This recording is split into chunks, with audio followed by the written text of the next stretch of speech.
Magandang araw po, welcome po sa aking channel, Love9 TV. Nandito po tayo ngayon sa isang exclusive subdivision dito sa Dasmariñas, Cavite.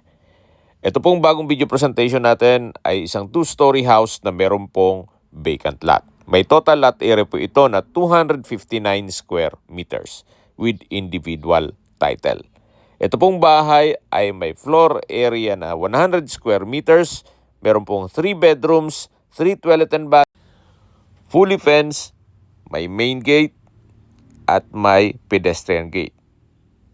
Yan po yung garahe na may access papunta dun sa service area hanggang dun sa dirty kitchen. At dito naman po yung pocket garden na may garden set, may ilang ornamental plants. Ito pong bahay ay modern design. Halos wala rin po kayong papagawa dito, gawa ng ito po'y well-maintained. Nandito na po tayo sa may main door. Naka-solid wood door, aluminum screen door. Ito pong mga gamit ay hindi po kasama. So, bare lang po ito. Bahay lang po. At dito naman po sa may dining area, may access door papunta sa covered lanay. Ito naman po yung formal kitchen. Ito po yung access door papunta sa dirty kitchen. At meron po ditong common toilet and bath.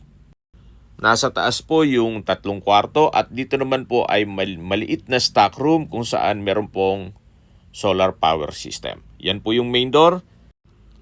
At habang paakyat po tayo, pag-usapan natin ang presyo nito. Binebenta po ito ni owner sa halagang 10 million pesos net, non-negotiable. Ibig pong sabihin, si buyer na po ang sasagot sa lahat ng taxes and expenses with regard to documentation.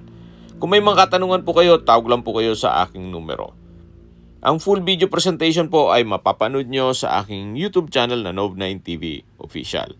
Maraming salamat po.